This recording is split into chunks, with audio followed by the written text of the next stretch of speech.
삶의 의미는 무엇인가? 나는 왜 살아가고 있는 걸까? 내 하루하루의 의미가 있을까? 돈을 벌고 밥을 먹고 사람을 만나고 겉으로는 다 괜찮은데 문득 공허함이 몰려올 때가 있습니다. 이 질문은 사실 인류가 아주 오래전부터 던져온 물음입니다. 철학자도 종교인도 예술가도 모두 같은 질문을 했습니다.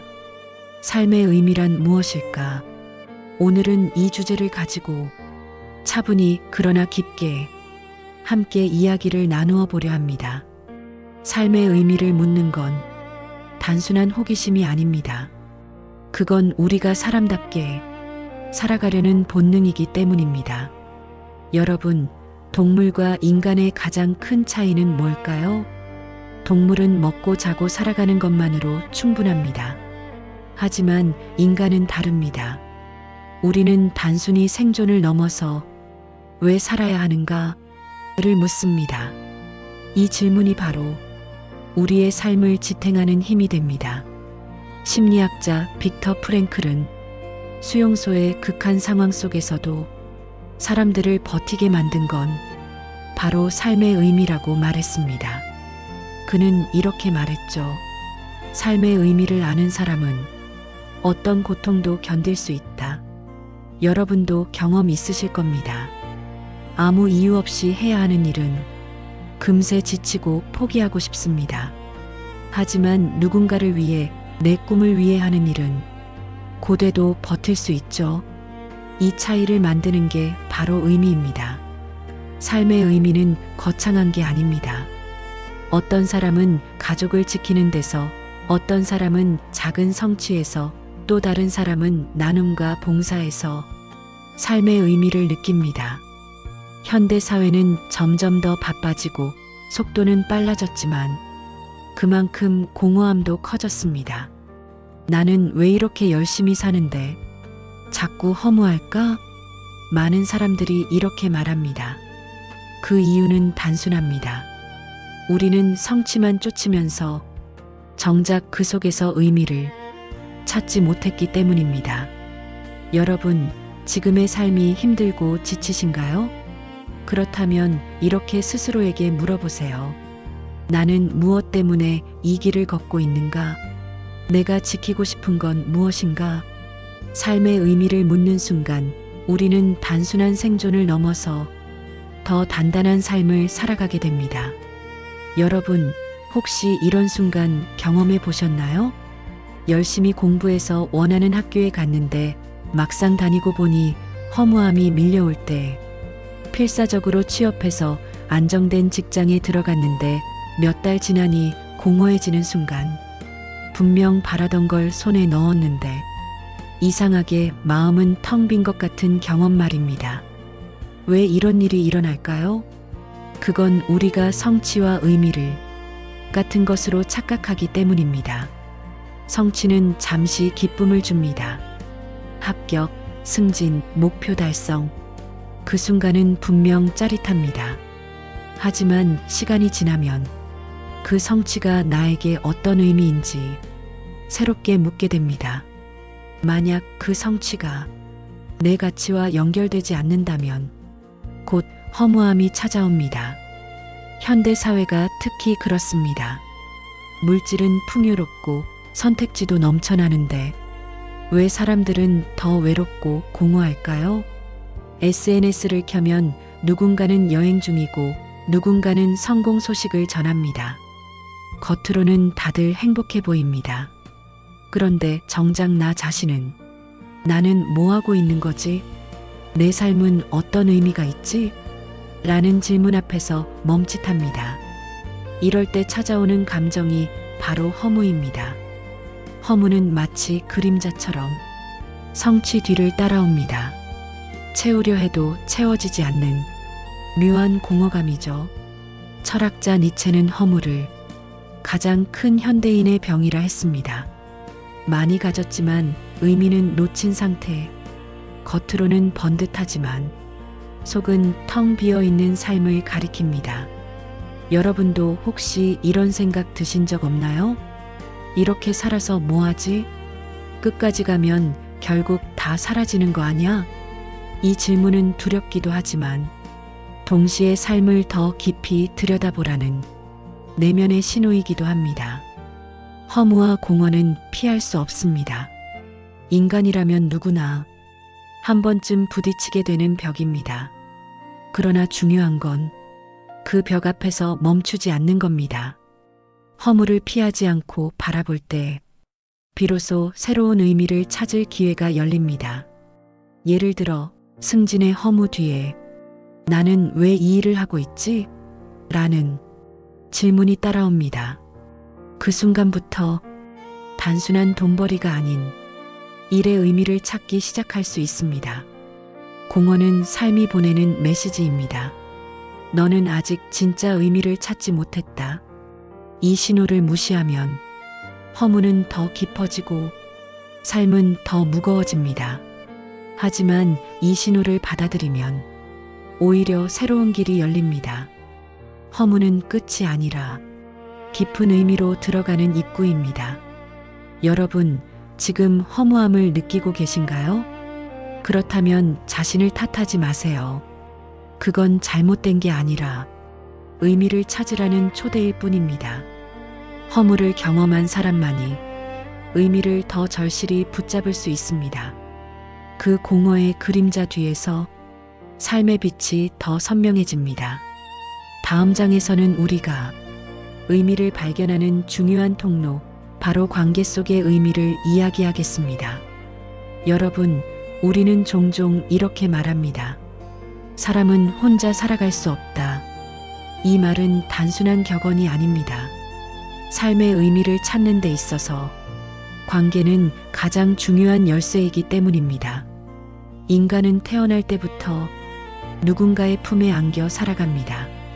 부모의 돌봄 없이 살아남을 수 없고 자라면서도 친구, 스승, 동료 같은 관계 속에서 자아를 형성합니다. 즉, 의미는 고립된 존재가 아니라 타인과 연결되는 순간에 더 크게 발견되는 것입니다. 여러분도 이런 경험 있으시죠? 혼자서 성취했을 때보다 누군가와 함께 나누었을 때 기쁨이 훨씬 커지는 순간 말입니다. 좋은 소식을 전할 사람이 없을 때 오히려 그 성취가 허무해지는 경험. 이게 바로 관계가 주는 힘입니다. 철학자 마르틴 부버는 인간의 삶을 나마이너스너의 관계로 설명했습니다. 그는 이렇게 말했죠. 나는 너와의 만남 속에서 비로소 존재한다. 이 말은 삶의 의미가 나 혼자만의 목표 달성에 있지 않고 누군가와의 진실한 관계에서 더 크게 드러난다는 뜻입니다. 현대 사회가 힘든 이유도 여기에 있습니다. 기술은 발전했는데 사람들 사이의 거리는 오히려 더 멀어졌습니다. SNS 친구는 많아도 정작 깊은 대화를 나눌 사람이 없는 것, 이건 많은 현대인이 겪는 공허입니다. 관계 속 의미가 사라질 때 우리는 쉽게 외로움에 빠집니다. 외로움은 단순한 감정이 아니라 삶의 의미가 끊어진 상태이기도 합니다. 여러분, 혹시 이런 경험 있으신가요? 힘든 일을 겪을 때 곁에 누군가 있어주기만 해도 살아갈 이유가 있다라는 감정이 생겼던 순간, 반대로 아무리 성취를 해도 함께 나눌 사람이 없을 때 그 성취가 빛을 잃는 순간, 바로 이것이 관계 속에서 찾는 의미입니다. 그렇다고 관계란 늘 즐겁고 쉬운 것만은 아닙니다. 오히려 갈등과 상처를 주기도 합니다. 그럼에도 불구하고 우리가 관계를 포기하지 않는 건 그 속에서만 얻을 수 있는 깊은 의미가 있기 때문입니다. 의미 있는 관계는 삶의 방향을 바꿀 수 있습니다. 자녀를 위해 사는 부모, 동료를 위해 헌신하는 사람, 연인을 위해 희생하는 마음. 이 모든 건 관계 속에서만 나오는 놀라운 힘입니다. 여러분이 지금 삶이 지치고 공허하다면 스스로에게 이렇게 물어보세요. 나는 누구와 연결되어 있나? 누구와 함께 웃고 함께 울고 있는가? 삶의 의미는 때로는 거창한 목표보다 따뜻한 관계 속에서 더 쉽게 발견됩니다. 우리는 타인과 연결될 때 더 단단해지고 더 살아있음을 느낍니다. 삶이 외롭고 힘들게 느껴진다면 의미는 멀리 있지 않습니다. 바로 옆 사람과의 관계 속에 그 답이 숨어 있을지도 모릅니다. 다음 장에서는 우리가 흔히 두려워하는 것, 하지만 오히려 의미를 더 깊게 드러내는 것, 바로 고통과 의미에 대해 이야기하겠습니다. 여러분, 우리는 흔히 고통을 피해야 할 적으로만 생각합니다. 고통은 괴롭고 삶을 무너뜨리는 존재 같아 보입니다. 하지만 역설적으로 고통은 삶의 의미를 드러내는 가장 강력한 순간이 되기도 합니다. 심리학자 빅터 프랭클은 아우슈비츠 수용소에서 끔찍한 고통을 경험했습니다. 그는 이렇게 말했습니다. 고통은 삶의 의미를 발견하는 가장 깊은 계기가 된다. 왜냐하면 고통 앞에서는 우리가 진짜로 지키고 싶은 것이 무엇인지 분명해지기 때문입니다. 여러분도 이런 경험 있으실 겁니다. 힘든 시간을 보낼 때 나는 왜 이걸 견뎌야 하지? 이 질문을 던져본 적 있죠. 그 질문에 답하는 순간 우리는 삶의 새로운 의미를 찾습니다. 고통은 인간을 단단하게 만듭니다. 실패의 고통은 다음 도전을 더 진지하게 하고 이별의 고통은 사랑의 소중함을 새삼 깨닫게 합니다. 만약 우리가 고통을 한 번도 경험하지 않았다면 삶의 무게를 알지 못했을 겁니다. 그리고 의미라는 것도 그저 추상적인 단어로만 머물렀을 것입니다. 불교에서도 고통을 삶의 본질이라 말합니다. 태어남, 늙음, 병듦, 죽음. 이 네 가지는 피할 수 없는 고통입니다. 하지만 부처는 말했습니다. 고통을 직시할 때만 그 속에서 해탈을 찾을 수 있다. 즉, 고통을 외면하지 않고 정면으로 바라볼 때 비로소 새로운 자유가 열린다는 뜻입니다. 여러분, 고통을 겪을 때 우리는 종종 이렇게 말합니다. 이 고통이 빨리 끝났으면 좋겠다. 물론 자연스러운 마음입니다. 하지만 조금만 시선을 받고 이 고통이 나에게 무엇을 가르치려 하는 걸까? 이렇게 질문해 본다면 그 고통은 단순한 괴로움이 아니라 삶의 스승이 될 수 있습니다. 니체도 이렇게 말했습니다. 나를 죽이지 못하는 것은 나를 더 강하게 만든다. 이 말은 단순한 위로가 아니라 실제로 고통이 의미를 낳는 과정을 보여줍니다. 여러분도 생각해 보세요. 몸이 아파 본 사람은 건강의 소중함을 압니다. 사랑을 잃어본 사람은 관계의 깊이를 배웁니다. 실패를 경험한 사람은 성장의 길을 더 진지하게 걷습니다. 이처럼 고통은 우리가 진짜 의미를 찾도록 밀어붙이는 강력한 힘입니다. 혹시 지금 고통을 겪고 계신가요? 그렇다면 스스로에게 이렇게 물어보세요. 나는 이 고통을 통해 무엇을 배우고 있는가? 이 경험이 내 삶을 어떻게 바꿔놓을 수 있을까? 고통은 결코 달갑지 않습니다. 그러나 그 고통 속에서 삶의 의미가 더 깊어집니다. 고통은 우리를 무너뜨리기도 하지만 동시에 다시 일어설 이유를 더 강하게 만들어줍니다. 삶은 기쁨으로만 이루어지지 않습니다. 기쁨과 고통이 함께 얽혀 우리를 성장하게 만듭니다. 고통을 삶의 적으로만 보지 마세요. 그건 삶이 우리에게 건네는 깊은 메시지일지도 모릅니다. 다음 장에서는 삶의 의미를 더 주체적으로 만들어가는 길, 바로 자유와 선택에 대해 함께 이야기하겠습니다. 여러분, 삶의 의미는 누가 대신 정해주지 않습니다. 종교, 사회, 가족이 방향을 제시할 수는 있지만 결국 마지막 선택은 언제나 내 몫입니다. 우리는 매일 선택 속에 살아갑니다. 아침에 뭘 먹을지, 오늘 누구를 만날지, 어떤 태도로 하루를 보낼지, 작은 선택들이 모여 내 삶의 이야기를 만들어갑니다. 프랑스 철학자 사르트르는 인간은 자유를 선고받았다 라고 말했습니다. 즉, 우리는 끊임없이 선택해야만 하는 존재라는 뜻입니다. 그리고 그 선택의 결과를 책임져야 한다는 의미이기도 합니다. 자유는 달콤합니다. 하고 싶은 걸 할 수 있고 내 길을 스스로 개척할 수 있습니다. 그러나 동시에 자유는 무겁습니다. 잘못된 선택의 책임 역시 온전히 내가 져야 하기 때문입니다. 그래서 많은 사람들이 선택을 두려워합니다. 틀릴까봐, 후회할까봐 책임이 두려워 머뭇거립니다. 그러나 여러분, 중요한 건 틀리지 않는 게 아니라 내 선택에 의미를 부여하는 겁니다. 가령 직업을 고를 때 이 일이 나를 완벽히 만족시킬까?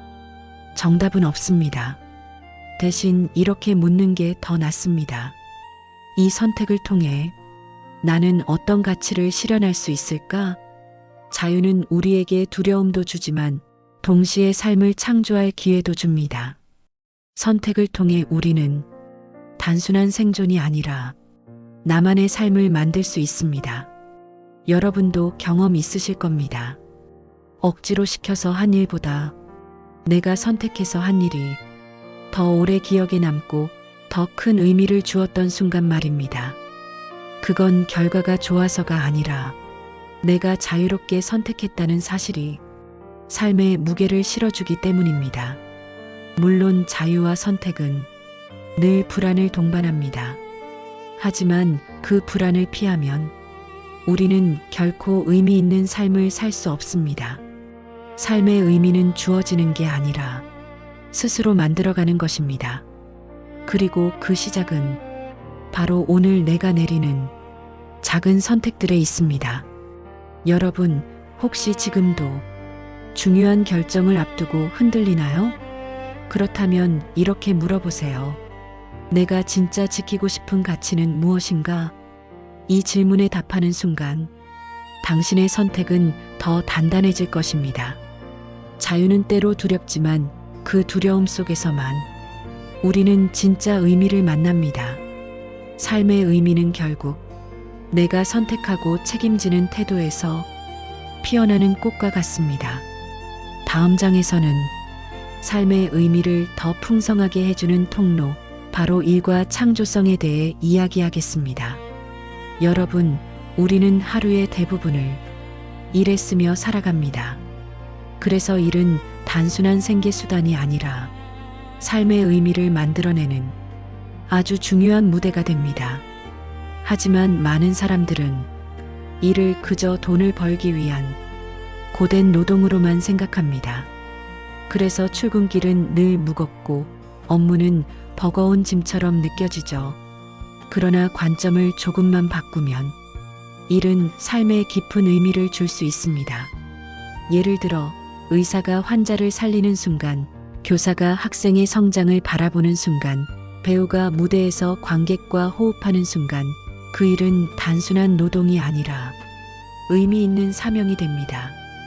중요한 건 일 자체가 아니라 그 일을 바라보는 태도입니다. 심리학 연구에서도 밝혀졌습니다. 똑같은 직업이라도 어떤 사람은 노동으로 느끼고 다른 사람은 소명으로 느낍니다.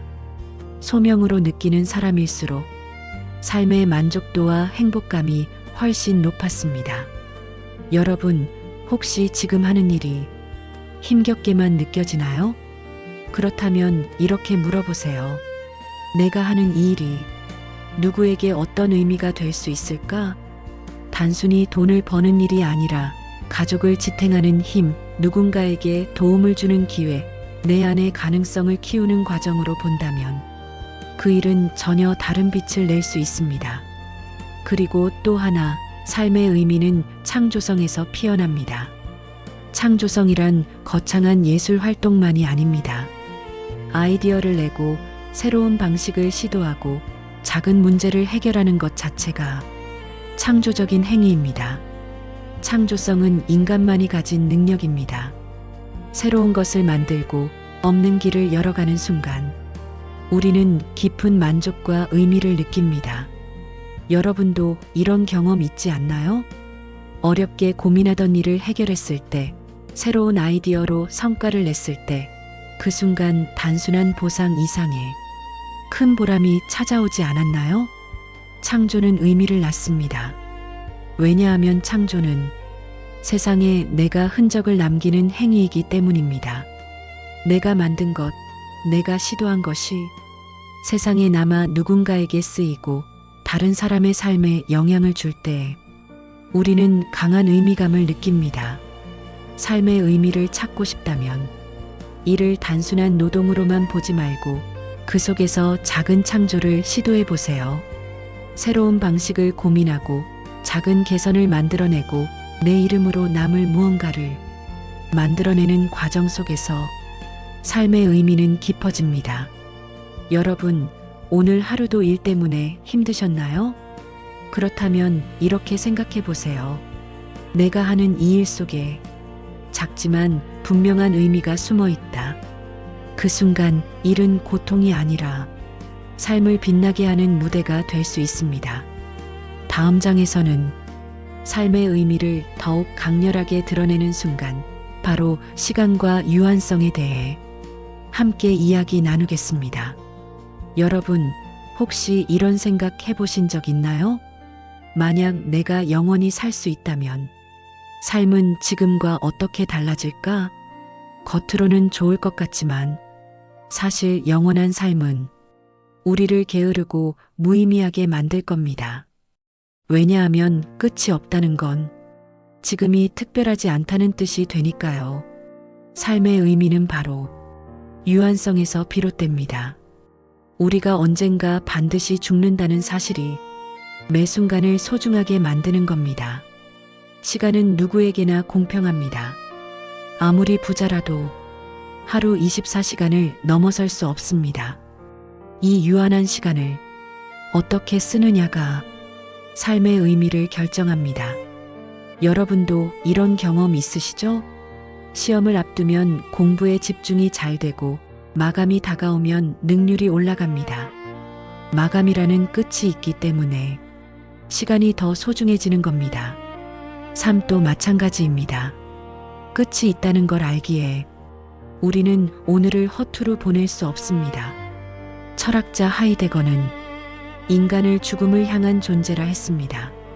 죽음을 의식할 때만 비로소 삶의 진짜 가치를 붙잡을 수 있다는 뜻입니다. 여러분, 혹시 가까운 사람의 죽음을 겪어본 적 있으신가요? 그 순간 세상이 멈춘 것처럼 느껴지고 내 삶도 더덥게 보였을 겁니다. 하지만 동시에 내가 지금 살아있다는 게 얼마나 소중한가 깊이 깨닫게 되지 않았나요? 죽음과 유한성은 삶을 무겁게도 하지만 오히려 더 뜨겁게 살도록 우리를 밀어붙입니다. 유한성은 우리에게 다시 질문하게 만듭니다. 나는 지금 뭘 하고 있나? 오늘 하루를 어떻게 쓸 건가? 이 질문이 없다면 우리는 시간을 대충 흘려보내며 무의미하게 살아갈지도 모릅니다. 여러분, 영원히 살지 못하기에 지금의 만남이, 지금의 대화가, 지금의 기회가 더 소중한 겁니다. 사람들은 종종 이렇게 말합니다.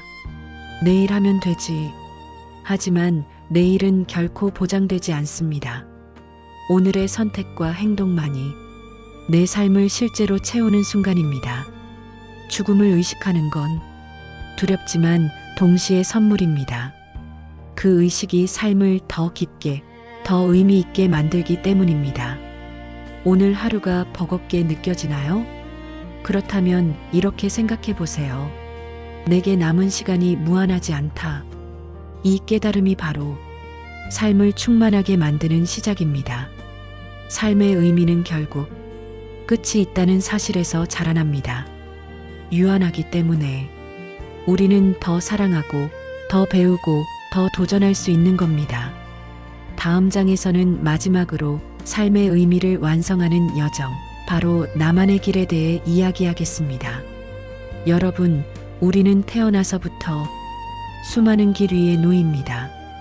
부모가 원하는 길, 사회가 정해놓은 길, 주변과 비교하며 따라가는 길.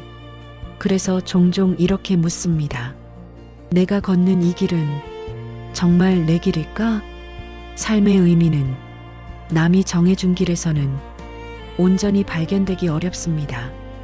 의미는 내가 선택하고 내가 해석한 길 위에서만 더 빛나게 드러납니다. 물론 남들과 비교하면 내 길은 초라해 보일 수 있습니다. 누군가는 더 빠르게 달리고 누군가는 더 화려해 보입니다. 그러나 중요한 건 속도가 아니라 방향입니다.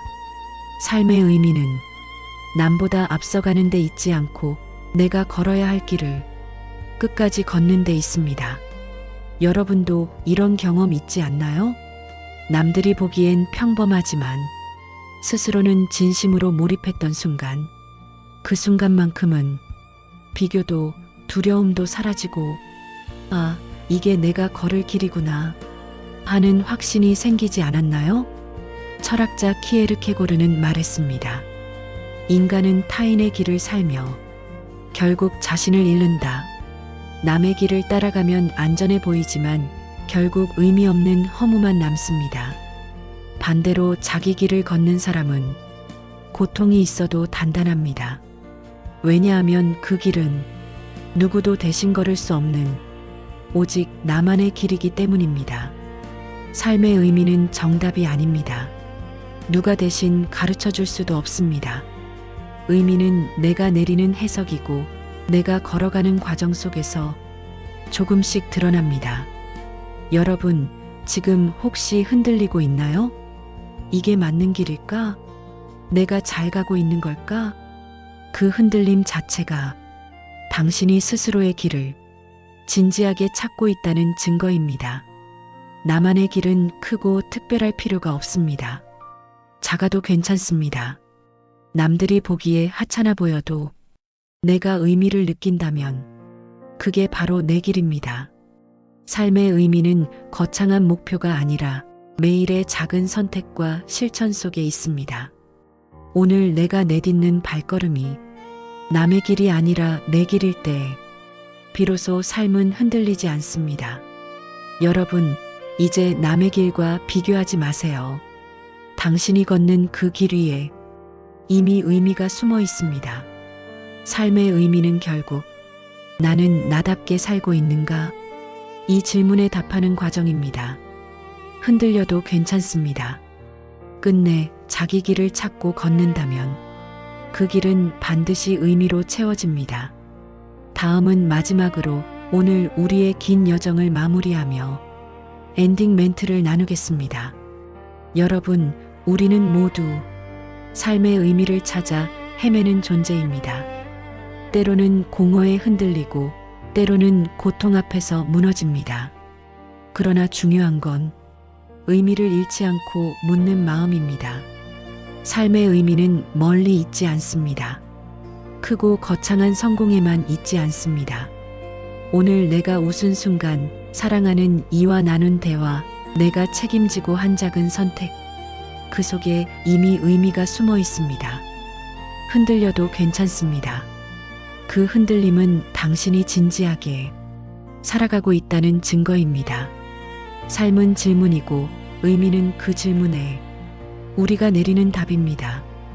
오늘 당신의 하루에도 분명 작은 의미가 깃들어 있습니다.